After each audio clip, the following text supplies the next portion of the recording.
perguntar sobre fundo de laje, porque ontem eu estava conversando com alguns colegas e eles estavam falando sobre fundo de laje e aí me veio essa pergunta. Vocês acham, porque assim, as lajes sofreram muito, né? Ainda tem muito esse fantasma, entre aspas, do home office, né? Uhum. Vocês acham que, me parece que elas vêm se recuperando aos pouquinhos. Os fundos de lajes que valem a pena olhar para um investidor que quer olhar para a laje para o longo prazo, quais são esses fundos que são bons na opinião de vocês? Acho que antes até cabe uma outra pergunta, de como ficam os fundos imobiliários daqui pra frente, no geral, né? Antes da gente entrar em lajes, Sim. acho que é interessante a gente falar o que acontece com os fundos imobiliários com essa taxa chegando a 14,75, né? E o que está acontecendo atualmente com os fundos, né? Que deram uma recuperada boa nas últimas semanas, né? O que acontece? A alta da Selic não muda nada para fundo imobiliário. Por quê? Assim, pelo menos na visão dos analistas, de profissionais de mercado, porque isso tudo já está no preço. Desde ano passado, que já se projetava a Selic a 15. Então, não tem nada de diferente do que a gente já esperava. O que muda a precificação dos fundos imobiliários de tijolo, principalmente, é o juro futuro. É a expectativa de juros para daqui a 10 anos, principalmente para daqui a 10, 15 anos, que a gente usa no valuation para esses fundos. Esses títulos do Tesouro, taxa IPCA mais tanto para daqui a 10 anos, é o que costuma ser utilizado. E aí, isso aí é que acaba interferindo mais na precificação. A gente tem uma recuperação recente, esse primeiro semestre, a gente teve uma recuperação do mercado. Eu acredito que a Bolsa tenha andado de janeiro para cá por conta da visão, principalmente do investidor estrangeiro, do que pode ser a eleição do ano que vem.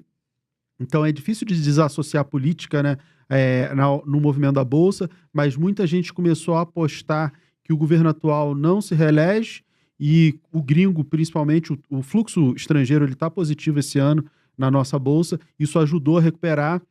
A proposta do governo de isenção do imposto de renda até R$ 5.000, ela acaba sendo benéfica para os fundos imobiliários, porque o governo quer criar uma nova taxação para quem ganha 50 mil por mês, 600 mil por ano, só que os rendimentos de fundos imobiliários ficaram fora nessa proposta. Então, isso incentiva o investimento em fundo imobiliário. A gente tem uma série de questões favoráveis. Isso fez com que o mercado de fundo imobiliário desse uma boa recuperada. Além disso, fundo de papel pagando mais por conta de inflação, que era algo que a gente já esperava no ano passado, e de fato aconteceu no começo desse ano. E isso também ajudou, você está pagando mais, as pessoas aceitam pagar mais caro na cota, e esse mercado valorizou. Agora, fundo de laje especificamente. Laje é basicamente o quê? Localização e ocupação. A ocupação dos fundos de laje está dependendo do quê? Crescimento econômico. As empresas crescem, elas expandem, precisam de mais espaço, alugam mais imóveis. Quando elas fazem isso, a vacância diminui, o preço metro quadrado cai. Só que esse é um cenário muito comum em taxa de juros em queda ou já baixa. Se a gente tem uma taxa de juros alta, esse mercado ele tende a sofrer um pouquinho. Mas e o home office?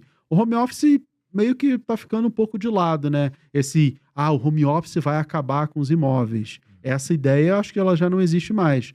Muitas empresas estão partindo para o híbrido, que eu acho que é o que deve ficar para sempre, né? O modelo mais híbrido, e algumas até para o modelo 100% presencial. Mas eu acho que a geração Z, ela acaba gostando mais do híbrido ou só do home office. E se a gente fala mas a geração Z é o pessoal que é mais novo, mas daqui a 10 anos a maioria vai ser geração Z. Né? Uhum. Então, como eles gostam mais desse modelo, eu acho que o modelo tende a ficar um modelo mais híbrido, e os fundos de lajes, eles apanham um pouco nesse cenário e devem se valorizar quando a taxa Selic cair. Eles deveriam ter valorizado quando a taxa Selic estava 2%, só que aí você tinha pandemia. Sim. Então tem um valor ali travado, a ser destravado em fundos de laje, mas é alguma coisa que leva alguns anos. Então tem oportunidade? Tem, mas para investidor de longo prazo. Professor Vicente, o que você acha? Você tá de olho em fundo? Você tem fundo de laje? Acha que tem oportunidades, na sua opinião? Mira já falou tudo, pô. Não sobrou nada pra mim. Tô brincando. Mas os nomes, Não, mas assim... sobre preço, eu acho que o Mira fez foi brilhante aí na análise macro, né? Mas olhando micro pro preço dos fundos, eu acho que os fundos estão muito baratos hoje. Os fundos imobiliários, tanto de papel quanto de laje. É um ativo que eu vejo como muito interessante para o investidor. O investidor hoje está muito de olho na renda fixa, está muito focado na renda fixa, porque ele vê lá um CDI pagando 14%, de repente um IPCA mais 10, um IPCA mais 9, isso mexe muito com ele. E quando a gente vê um fundo imobiliário pagando 12% hoje de dividendos, isento, né, da inflação, a gente tem que entender que é 12% mais inflação, porque aquela renda, ela vem de aluguéis, que são reajustados pela inflação, por algum índice, IPCA, IGPM. Então, quando você tem o 12% do fundo imobiliário, é 12% mais inflação. Isso as pessoas não entendem. Isso é fundamental entender, que qualquer renda de fundo imobiliário, ali, principalmente de laje, que isso é mais verdade ainda, ou de papel também, né, porque os títulos são indexados também pela inflação, geralmente, é 12% mais inflação. Mas, aí você tem que somar mais o desconto do fundo imobiliário. Sim. Exato. Porque tem muitos fundos imobiliários hoje descontados 30%, 40%. Sim. Então você tem 12%, que seja 10% mais inflação, mais o desconto. Então isso, quando você calcula uma taxa de retorno, é muito maior do que qualquer título de renda fixa que você tem hoje. Então eu vejo o fundo imobiliário de forma muito, muito positiva por isso. E é um investimento muito seguro. Quem comprar agora dificilmente vai ter uma queda na... Susto absurdo. Um susto, né? Lógico, renda variável varia, o preço varia, né? Mas de hoje em diante, dificilmente o preço vai cair muito, né? Eu acho que o preço já está bem achatado. Essa queda que teve, acho que foi de um momento ali e o preço rapidamente já recuperou, mas é um investimento que eu gosto muito e que eu sempre recomendo para os meus mentorados, meus alunos. E você está de olho, Vicente, na sua carteira, professor? Você está agora, nesse momento, com fundo de laje que você gosta, enfim, que você acha que está valendo a pena? Olha, eu acho que tem fundos aí muito, muito bons, né? De logística, são fundos bem legais. Fundo de shopping. Mas eu digo de laje. De laje, acho que o BCRI, né? Acho que é um fundo legal. Tem um que eu acho muito interessante, eu acho que é o HTMX. HTMX, que é um... Shopping, né? De shopping, não, desculpa, de hotel. É um fundo de hotel. É um fundo de hotel que ele está pagando 16% de yield. É um fundo pouco conhecido, tem pouca liquidez, mas é um fundo que eu acho muito interessante, porque ele tem ele estava muito amassado, né? Estava com preço muito baixo. Ele estava pagando até mais, o yield está maior, estava quase 20% de yield. E hoje está com 16%, mas é um super yield. É um fundo que tem, sei lá, 20 e poucos hotéis na sua Bandeira carteira. Ibis, né? São Então, assim, são hotéis que estão sempre lotados e é um fundo que o pessoal não está muito de olho, né? E eu acho que é um fundo interessante porque também para diversificar um pouco, porque a pessoa fica muito lá no laje corporativa, logística, shopping, né? E você tem de repente, de ligado à hotelaria, eu acho interessante, né, ter isso também. Então, eu gosto também dos fundos imobiliários americanos, os REITs. Ah, sim. Que são também ativos que tem muitos. Você pega o maior fundo imobiliário do Brasil, tem quantos? 60, 70 imóveis, né, Mira? De imóvel, maior 70. fundo imobiliário de imóvel, não sei se é o KNRI, mas deve ter uma quantidade assim. Eu acho que deve ser o HGRU ou o TRXF. Né? Mas assim... Eles têm mais de 50 imóveis. Menos de 100. Em quantidade... Não, eu tô pensando em patrimônio. Em valor patrimonial? Não, mas tem menos de 100 imóveis. Né? Tem bem menos, Bem menos de 100 imóveis, com certeza. Menos de 80. Os fundos imobiliários americanos, eles têm 2.000, 3.000 imóveis. Sim, é muito maior. É uma coisa gigantesca. Então, você não precisa se preocupar com vacância, você não precisa se preocupar com nada disso, porque a diversificação é tão grande que você tem lá um yield muito, muito bom. E tem hoje aí yield de 5%, 6% em dólar.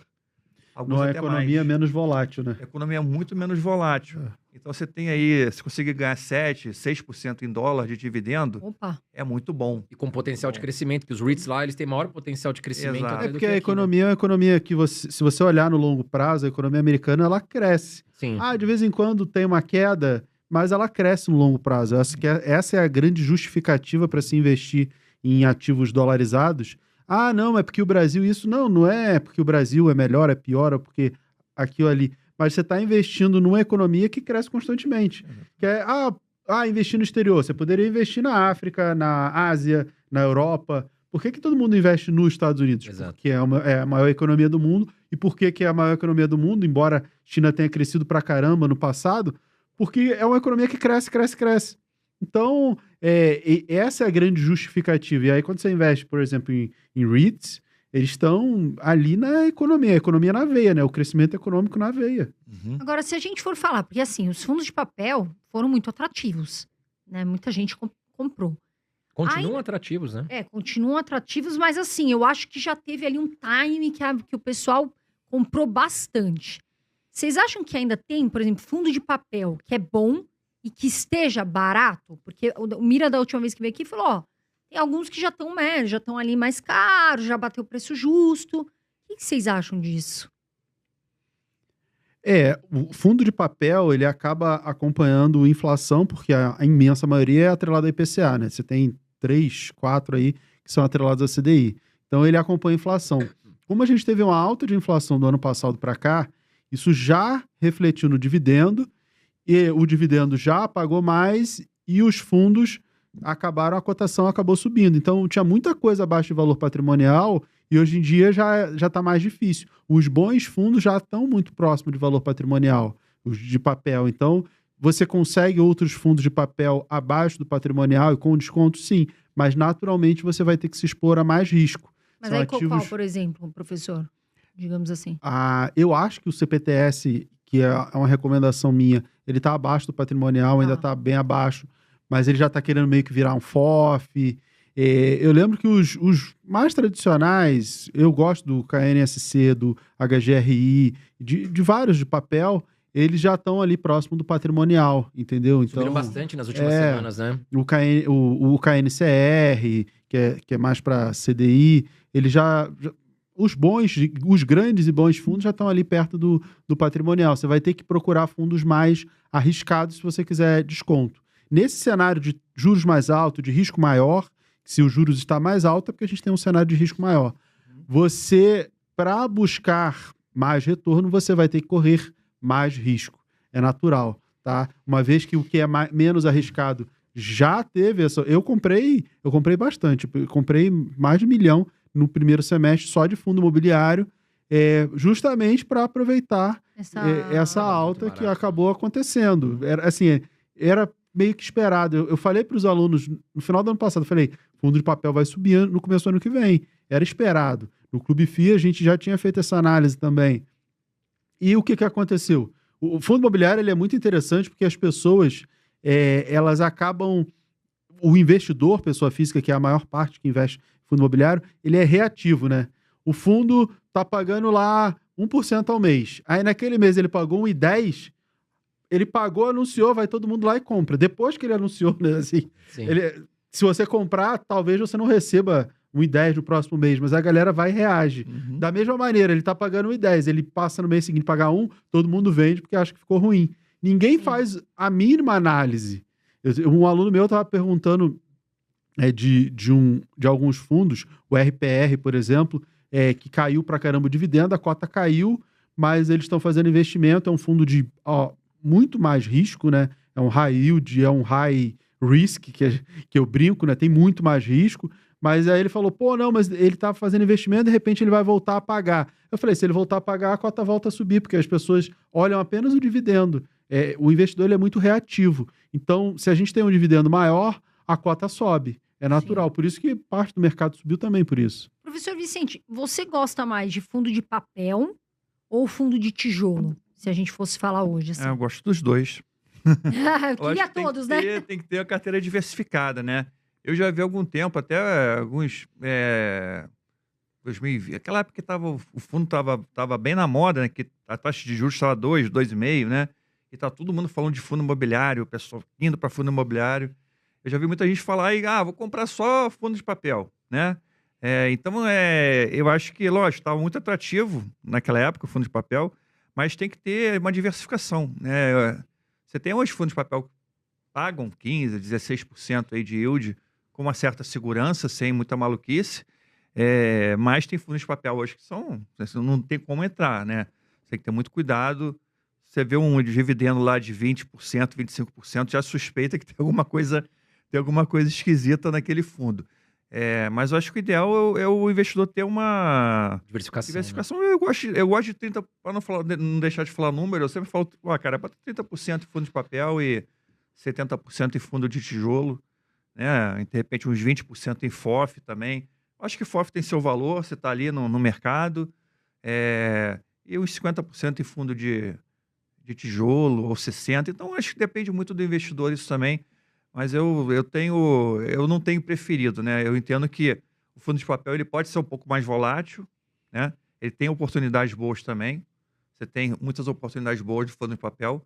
Mas eu gosto de uma carteira bem diversificada, né, em fundo imobiliário. Eu sendo assim, bem sincero, fundo imobiliário não é a minha maior especialidade, né? Que ações, né? Aliás, Vamos falar de ações já já. o fundo imobiliário eu comecei a investir, por incrível que pareça, depois de 2017, 2018. Então, até o investimento que eu comecei por conta dos meus próprios analistas que estavam na casa junto comigo, né, Sim. na VG Research, que eles falavam, tem que ter fundo imobiliário também. Eu via, aí eu comecei a ler os relatórios, comecei a entender as oportunidades que tinham ali, né, e eu comecei a investir em fundo imobiliário. Então, foi ali que eu comecei a botar o pezinho, e gostei muito, né? É um ativo que eu sempre recomendo para quem gosta de dividendos, né, quem quer formar renda passiva, é um investimento sensacional. Fala, galera! Se você curtiu o vídeo, não se esqueça de deixar o seu joinha aqui embaixo. E se ainda não está inscrito no canal, aproveite e clique no botão de se inscrever para não perder mais nenhum conteúdo. A gente posta vídeos toda semana, então ativa o sininho para ficar por dentro das novidades. Valeu e até o próximo vídeo.